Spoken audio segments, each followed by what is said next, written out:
si je vous disais que c'est Yamaha qui est à l'origine de la première voiture sport japonaise et que la Z en découle directement? En novembre 1959, le laboratoire de recherche Yasukawa a été créé à l'Institut de recherche technologique de Yamaha. Le but, développer de A à Z une voiture sport de haute performance. A à Z, mais on revient avec le Z, OK? Yamaha Motor ne produisait alors que des motos deux temps. Donc, le défi était grand pour entrer dans l'industrie automobile. Deux ingénieurs de Yamaha ont été envoyés à l'étranger pour trouver l'inspiration afin d'entrer dans un nouveau marché. On les voit sa photo. C'est les deux gars en avant de l'avion. C'est les autres, les... On est fort pareil. On est vraiment allé chercher la photo des deux ingénieurs. On a un système de recherche incroyable. Non? Guys? Mais t'as trouvé l'image sur Google. Oui, c'est vrai. Après des visites chez des fabricants renommés comme Porsche ou Pininfarina, les ingénieurs étaient convaincus que Yamaha pouvait devenir, en quelque sorte, la carrozzeria à faible volume du Japon pour la production de voitures sport, de luxe et de GT.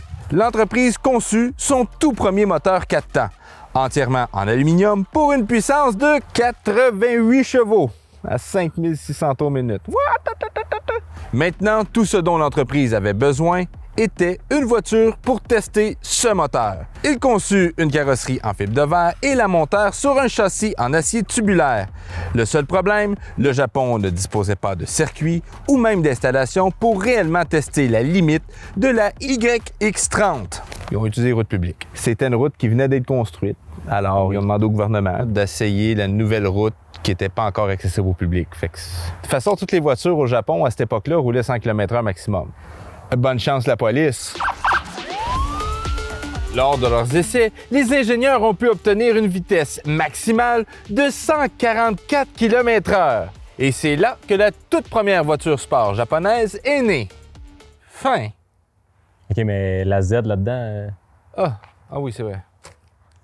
OK. Le travail de Yamaha fait du bruit et Nissan décide de collaborer avec eux. Deux projets majeurs en découlent, développer un coupé basé sur la Spyder Datsun Fairlady et le projet A550X, qui est en fin de compte la 2000 GT. Le prototype Datsun 1500 coupé est prêt pour le salon de Tokyo en octobre 1963, mais Nissan juge le modèle non commercialisable et suspend le projet. En 1964, la Datsun 1500 coupé devient la 1600 coupé, ou Silvia, pour les intimes. Silvia. Nissan décide de produire cette voiture en interne, mettant fin au contrat avec Yamaha. Pas correct, ça. Mais c'est cheap shot, hein? C'est pas gentil. C'est vraiment pas gentil. Pour la 2000 GT, le projet continue et les lignes directrices sont définies par Nissan. Un prototype roule en septembre 1964, mais les tensions entre les dirigeants de Yamaha et de Nissan aboutissent à la fin de leur collaboration, laissant le prototype Nissan 2000 GT à l'abandon. Mais ça vous dit quelque chose, 2000 GT, non? Comme Toyota 2000 GT? Eh oui! C'est la même voiture! T'es pas content, toi? Ah, le gars de son n'aime pas ça quand je crie. Ah! Après cette rupture, Yamaha se tourne vers Toyota. Un accord est signé pour développer une GT à moteur 2 litres. Et une licorne est née. La Toyota 2000 GT, produite entre 1967 et 1970. Et ça devient un succès instantané. Fin. OK, mais la Z? Ah oui, c'est vrai, c'est la Z. C'est vrai. Nissan voit la sortie de la Toyota 2000 GT et se rend compte qu'ils ont manqué le bateau, big time, retournent à la planche à dessin, ils ont besoin d'une voiture sport agréable à conduire, puissante, belle et abordable. ASAP. Autrement dit, en bon québécois, au plus. Et c'est en 1969 que la Fairlady est née. C'était la 240 sous la marque Datsun en Amérique. Il en découle depuis ce temps 7 générations qui ont trouvé à leur façon un moyen de se démarquer. Mais une a fait plus de bruit que les autres. C'est là. Ben voyons. Oui, mais ça tentait pas de le prendre automatique, là. Hey, c'est ça un vrai char avec une boîte manuelle. Un antivol de génération Z comme toi. Ben là, ça c'est un peu offusquant, là. On recommence, là. T'as tout gâché le punch. C'est là. OK, pousse! Pousse! Pousse plus fort! Ouais, c'est bon! C'est bon! C'est bon! 300 ZX. OK, on l'a! C'est bon, ça?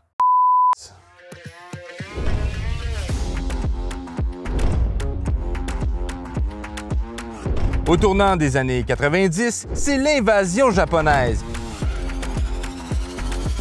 Ils débarquaient avec plusieurs modèles sport de plusieurs calibres, prix et de grosseur. C'est une véritable attaque sur l'industrie de l'automobile américaine et européenne. Honda, Toyota, Nissan, Mazda, Mitsubishi, Subaru et même des marques qui n'existent plus chez nous comme Isuzu débarquaient du port avec quelque chose de spécial, amusant à conduire et surtout fiable et abordable. Une Isuzu? Oui. C'est quoi ça? Ouais, tu te souviens pas de l'Isuzu Impulse RS Turbo? Elle avait un paragraphe ça de long pour dire qu'est-ce qu'il y avait dans le ventre. Turbo, intercooler, twin cam, 16 valves, all-wheel drive, handling by Lotus. Tout ça, là. Tu te souviens pas de ça? Aucune idée de ce que tu me parles. Non, vous autres, votre génération, là, ça va être quoi votre classique? Des Kia Rio Communoto?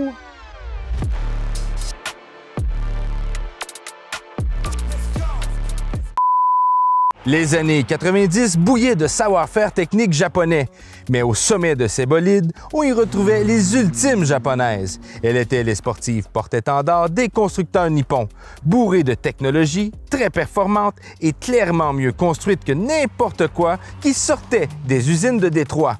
Acura avait la NSX, Mazda la RX-7, Toyota la Supra, Mitsubishi la 3000 GT, Dodge Stealth en Amérique. Et Nissan vendait la Skyline GTR dans son pays natal. Mais chez nous, Nissan avait une autre arme fatale pour affronter sa concurrence. La 300 ZX. OK, mais pourquoi on la voit pas dans les films rapides et dangereux, celle-là? C'était une auto, quand elle est arrivée, un petit peu mal perçue. On l'accusait d'être trop lourde et un peu moins facile à entretenir que ses rivales. Et après que Rapide et Dangereux ait mis la Supra et la RX-7 sur la carte, leurs valeurs ont monté en flèche. La 300 ZX n'a malheureusement pas eu la même gloire. Mais la tendance est en train de changer. La nostalgie pour les Japonaises des années 90 bat son plein.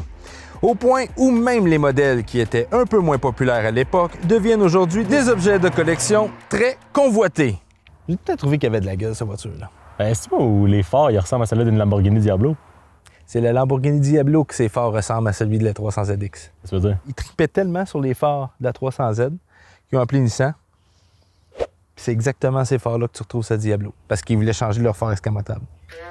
Hein? Ouais.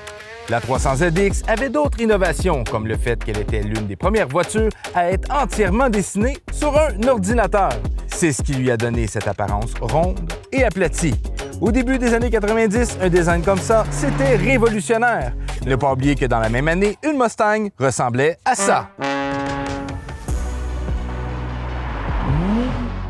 Je prends place en ce moment dans une 300 ZX. Atmosphérique, pas de turbo. Là, le monde va me dire « Ah, mais c'est pas vite, c'est pas vite. » Quand même assez vite. La puissance est là. Tu sais, Nissan voulait vraiment frapper fort avec ce modèle-là. C'était complètement révolutionnaire. Tu avais un V6 3 litres 24 valves équipé d'une entrée d'air double, quand même, avec un système de calage variable des soupapes et un système d'échappement de performance directement de l'usine. La puissance était chiffrée à 222 chevaux et 198 livres-pieds de couple. Et tout ça pour le véhicule de base. C'est-tu pas merveilleux, ça? Ça, c'était Nissan. Après ça, on rajoutait le Twin Turbo. C'est là que les problèmes arrivaient. C'est là que les mécaniciens ils voyaient arriver dans la courbe et disaient « Lui, ça va être un client payant. » Et surtout, laissez-moi vous dire qu'il n'y a pas de place en avant pour travailler. Donc, la plupart des mécaniciens préfèrent travailler sur l'atmosphérique que la version avec turbo, où tu rajoutes les deux turbos, alors moins de place. Puis on s'entend que des turbos, ben ça casse. Fait que si vous voulez avoir du plaisir, là, puis vous promener de même au soleil, puis pas avoir de casse-tête mécanique, je vais vous dire bien franchement, le bon vieux moteur atmosphérique à 222 chevaux, là, il fait amplement le boulot. Mais quand tu rajoutais le turbo, ça montait les HP à 300 chevaux. C'est certain que ça commençait à être agréable. Il y a eu plusieurs versions de la 300ZX. Il y a eu les hardtop, il y a eu les 2+2 qui étaient un petit peu plus allongés. Il y a eu aussi les slick top, un peu plus rares. Il y a eu les T-top, comme celui-là ici. L'intérieur, bon, ça fait 90, mais fin 90, pas début 90. C'est vraiment, c'est englobant comme console. Les airs climatisés, les chauffages sont vraiment alentour du volant. Ça, c'est assez particulier.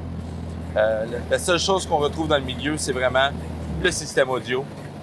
C'est tout.